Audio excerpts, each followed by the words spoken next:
So hello everyone and welcome to this presentation. It's a pleasure to present in the AnyLogic Conference 2021. Today we will present a use case about simulating and evaluating the Bullwhip effect along an end-to-end semiconductor automotive supply chain amid COVID-19 crisis. My name is Abdel Ghaffar Ismail and I'm a supply chain engineer at Infineon. I'm working using AnyLogic since the last 3 years, using it for supply chain innovation projects. Also, I would like to introduce my co-presenter, Hans Im. Hello, everyone. My name is Hans Im. I'm taking care of supply chain innovation at Infineon, and I presented at an AnyLogic conference a couple of years ago, a very similar topic, and what we said there in a short form, I also will present today. Thank you so much, Hans. Here, I would like to show you the table of contents of our presentation. We will show you the motivation of our use case. Then we will jump to the methodology, and we will also present the model results, and we will finish with the concluding remarks and outlook. Regarding the motivation of our use case, as you all know, COVID-19 emerged in December 2019 in Wuhan, China. And in a matter of 3 months, it reached all over the world, and it affected our lives in different aspects. Businesses were also impacted differently. And in the semiconductor industry, news about chip shortage started to dominate the media. So during the crisis, the automotive demand dropped significantly, which resulted in inventory overshoot. And a few months later, when the demand overshoot happened, the chip shortage occurred. Someone could ask why semiconductor manufacturers are not able to quickly solve this chip shortage. To answer this question, you need to know some basic characteristics of the semiconductor supply chain. The semiconductor industry is characterized by its highly capital-intensive manufacturing, which means it's very expensive to produce in the semiconductor industry. A machine could cost you up to 15 million euro, and building a fab could cost up to several billion euros,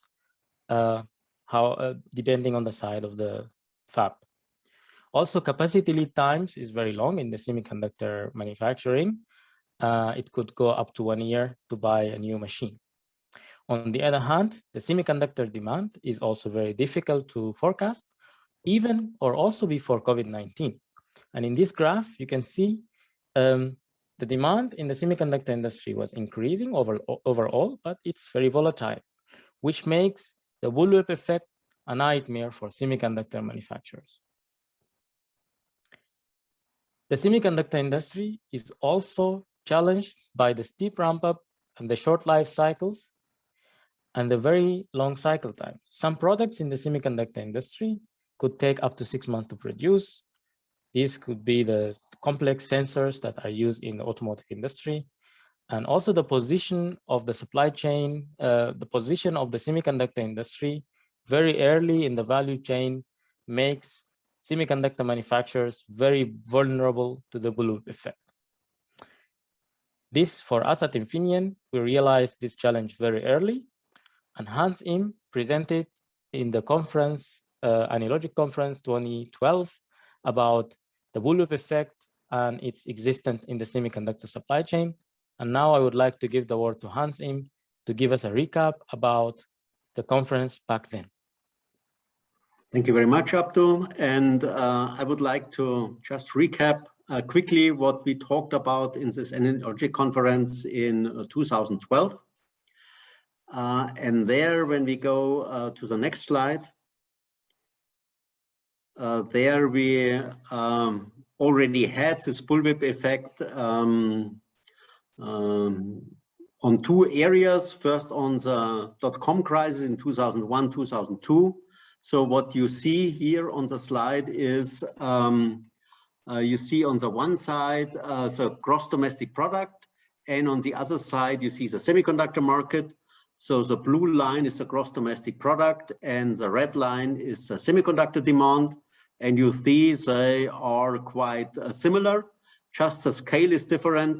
It moves from -4 to +5% for the gross domestic product and from -50 to +70% for the semiconductor market. So there is a bullwhip effect with a factor of 5 to 10. And at that, in 2012, we asked ourselves, can we also simulate this part? And that's what we presented there. And when we go to the next slide, we built up an AnyLogic model, an agent-based AnyLogic model, where we had an OEM, a tier one, and a supplier, and where it was an agent-based model, where the agents have been modeled as being careless or anxious. So if you have enough supply, you become careless, you do not replenish as much as you need if you have too much stock. And if you have no stock, you become anxious and you may double or even triple your orders to make sure that you get supply. And we have been able to model that.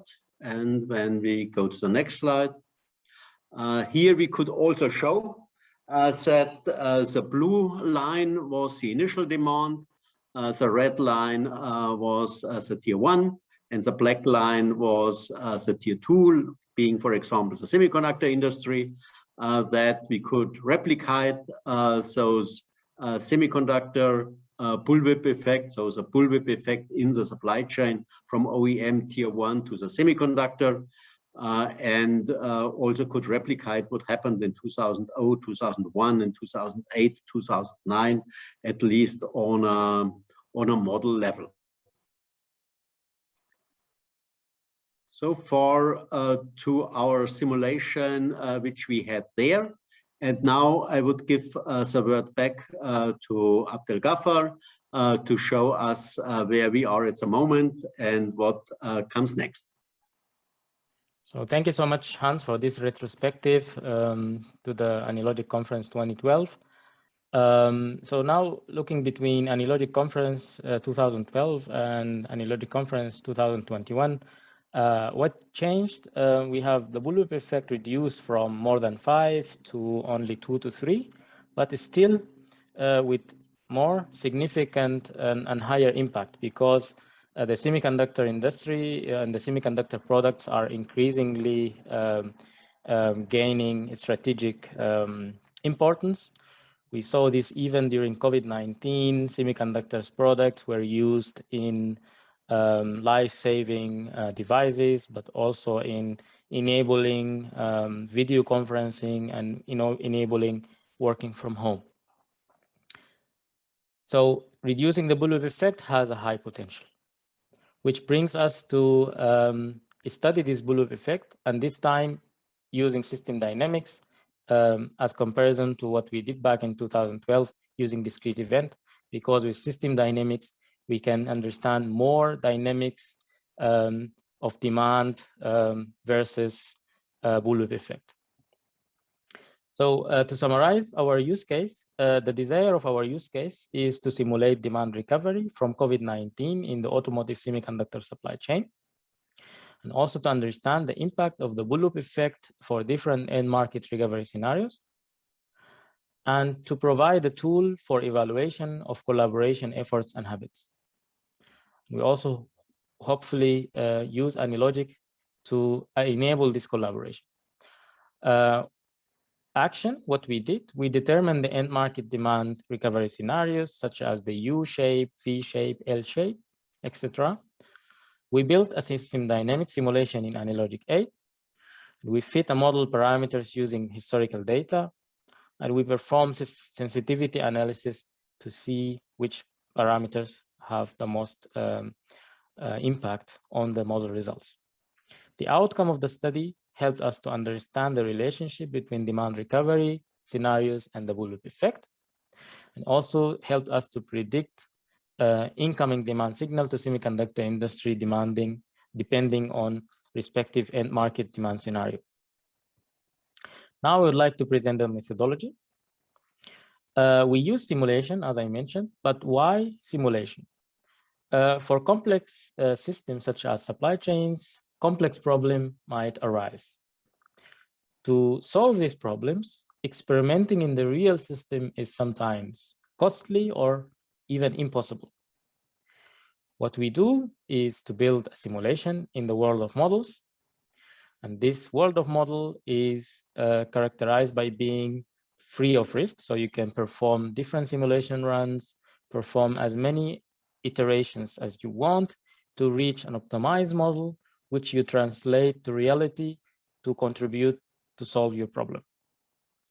In the supply chain innovation team, we use AnyLogic since a long time. We distinguish between 4 different levels of supply chain simulation in the semiconductor industry, starting from the very detailed level, which is the machine level, then going up to level 2, which is the manufacturing site level. Level 3 is the internal supply chain level, and level 4 is the end-to-end supply chain level.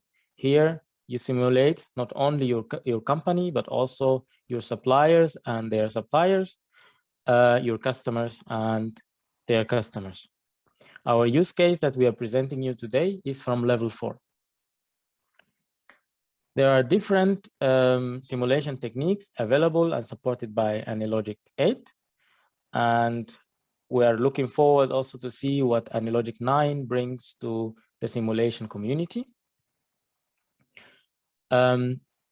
According to the abstraction level, you can see what a simulation technique is more suitable for which abstraction level. The discrete event modeling, which is rather process-centric, is more suitable for low abstraction level to medium abstraction. And the agent-based support a wide range of abstraction level. The system dynamics, on the other hand, support only high abstraction levels. It helps to use aggregates and high influences. And in this use case we are presenting you, using system dynamics helped us to use system thinking, and it helped us to uncover the feedback loops, which then in return help us to understand the fundamental problem and not only look at the symptoms of the problem. We also looked at the most up-to-date principles about this domain of system dynamics in academia. And we refer to Sterman book, which is by far the best modeling and simulation book written so far about system dynamics.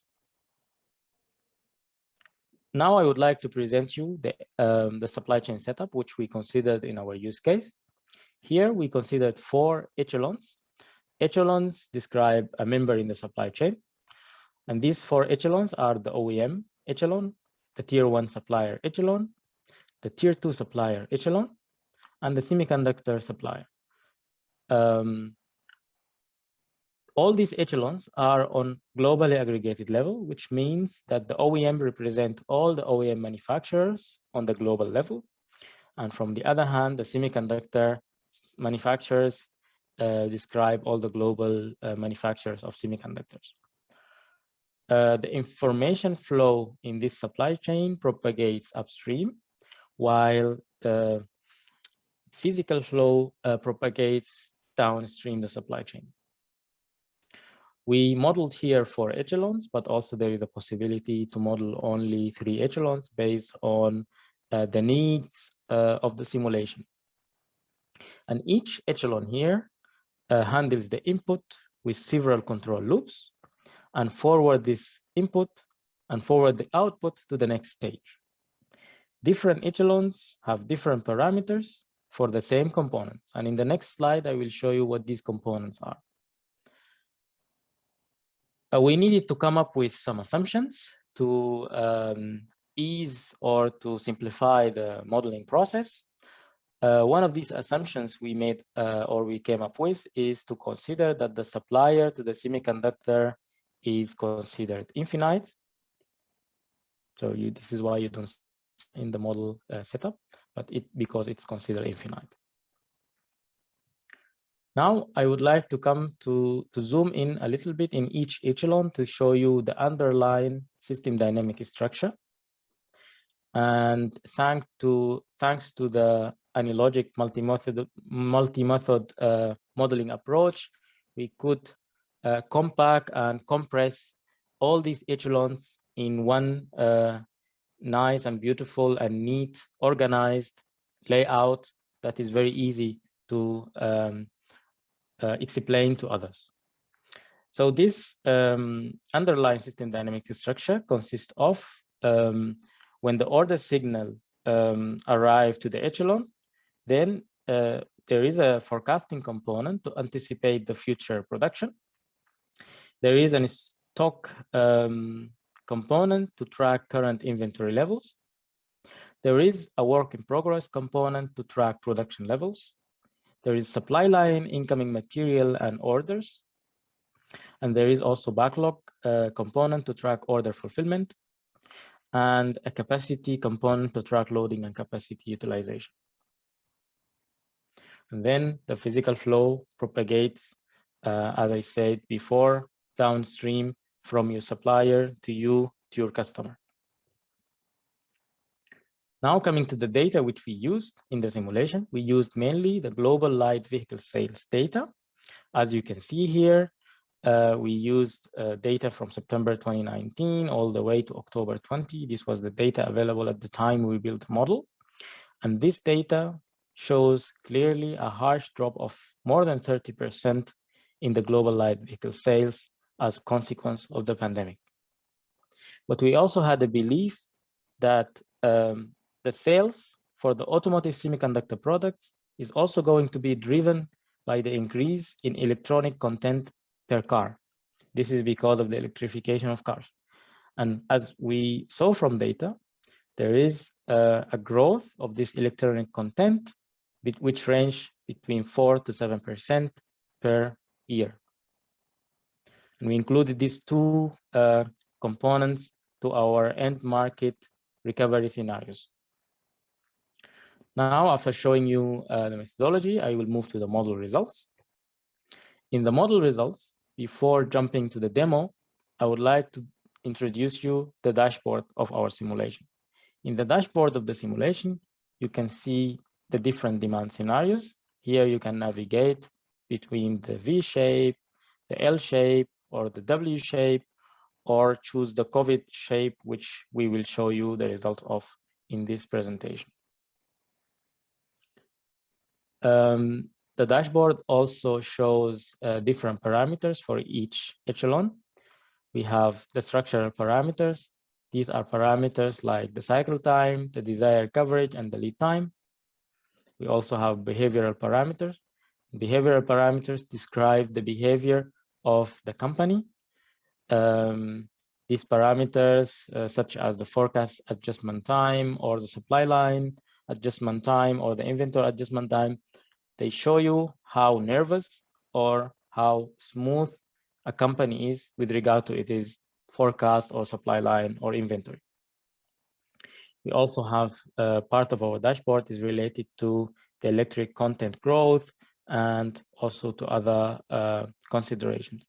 And this dashboard allowed our user, the user of the simulation, to key in their results, to key in their inputs, to see the impact of these inputs on the results, which then help to make some scenario analysis.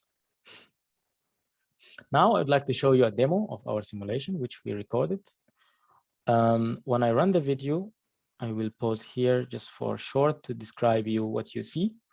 So what you see is the demand graph for all echelons, inventory graph for all the echelons, a backlog, also demand fulfillment, and capacity and loading. We started with a warm-up period of 30 weeks in which there is nothing happening, only pre-crisis level. And then the demand drop. And during the demand drop, we saw the inventory builds up. When the demand increase, the inventory is consumed and the backlog start to appear at all echelons, which result in demand fulfillment to drop. And companies need to react by increasing production, but increasing production is subject to the capacity restrictions. And this capacity limitations then worsen the chip shortage or worsen the backlog levels. Okay. In the next slide, I will zoom into the demand graph to show you more in details what we learned from the simulation results here. For the demand graph, the horizontal axis is the time in weeks, and the y-axis is the demand in relative numbers relative to the pre-crisis level. In green, you see the OEM demand. In blue, you see the tier 1 demand. In gray, you see the tier 2 demand. And in red, you'll see the semiconductor demand. So what happened during the demand drop? You see clear amplification along the supply chain. The more upstream you are, the more affected by this demand drop you are. Also, this amplification was clearly visible in the demand recovery phase. You can also see here that the semiconductor echelon, the demand incoming to the semiconductor exceeded the end market demand by 40%. The model didn't consider double bookings. If we added double booking to this picture, it means the situation just gets worse. Now, I would like also to show here, before jumping to the next slide, this dashed line shows the data that we use to validate the model results that we obtained. Now, in the next slide, we see the inventory levels. Here, the x-axis is, again, time in weeks. Y-axis is the inventory levels in relative numbers.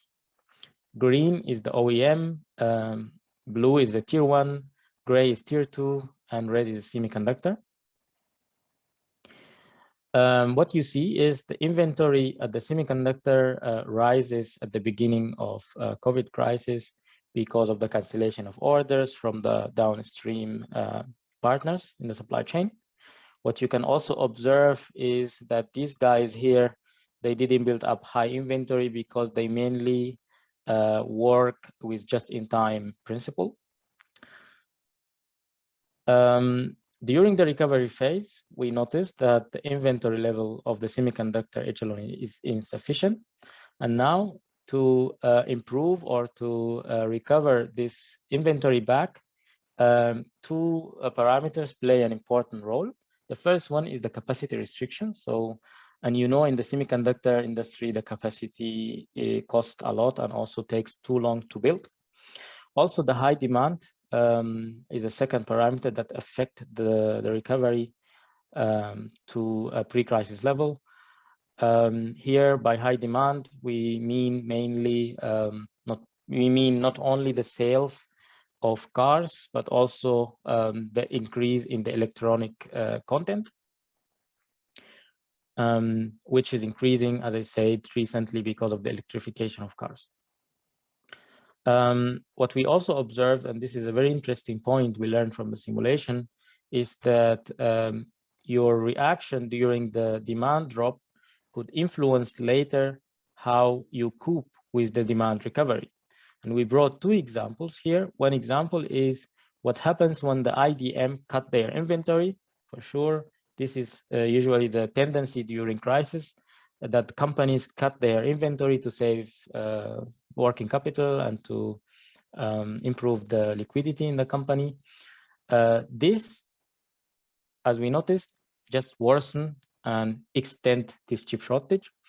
A second reaction that we observed is what happens if some companies like Silicon Foundries also decided to move from one business to the other. For example, in the automotive, move from the automotive to other businesses like the communication, for instance, or the 5G business. This also then impact the recovery and maybe also worsen the situation. The third lesson we learned is that if you also allow some product-specific collaborations, this could help you to speed up the recovery. We checked the example of the vendor-managed inventory, which could help to speed up the recovery. Okay, the simulation allowed us not only to obtain results like the one I showed in the previous slides, but also to perform some sensitivity analysis. And this sensitivity analysis we performed mainly for behavioral parameters to see the impact of the change of behavior of these companies. So what if the semiconductor changed its behavior toward the forecast adjustment rate, or the inventory adjustment policy for the tier 2, or the forecast adjustment rate for tier 1. And we saw the significance or the importance of the changes of these parameters. In summary, more up-to-date and lower time lag in information flow reduces the backlog level. And this happens along the supply chain only with collaboration and trust. Okay, now I'd like to finish this presentation with some concluding remarks and outlook. So what we learned in this presentation and from the results of the simulation is that the amplitude of the demand amplification and oscillation in the supply chain, which is called the Bullwhip effect. This Bullwhip effect varies according to recovery scenario and behavioral parameters of the individual echelons. We also learned that upstream members of the supply chain suffer the most. We saw how the semiconductor industry built up high inventories and also suffer from chip shortage for long. We observed also that reaction during demand drop affects ability to cope with recovering demand. It's also very important that we learned that collaboration and trust are important to master the Bullwhip effect, and communication in terms of ordering behavior, inventory coverage, and lead time communication can improve the situation. And at Infineon, we have a VMI KPI improvement concept, which has been developed mainly to give more insight into downstream, upstream root causes of such problems. Okay, now since the chip shortage is not yet over, we still have some next steps for the simulation to improve. We need to look more at some region-specific behaviors. We recently look and use this simulation for the US market to get more insights. We also continuously moving to improve the simulation to move closer to reality. And we are continuously considering new forms of collaboration across the entire supply chain. And also one of the reasons that we participated in the AnyLogic conference is to see if AnyLogic platform could help us to enable this collaboration. And this collaboration is very important because instead of a company-to-company competition, we are now in an era of supply chain to supply chain competition. So thank you so much for your attention. And if you have questions, please don't hesitate to contact the presenters of this presentation. Thank you so much.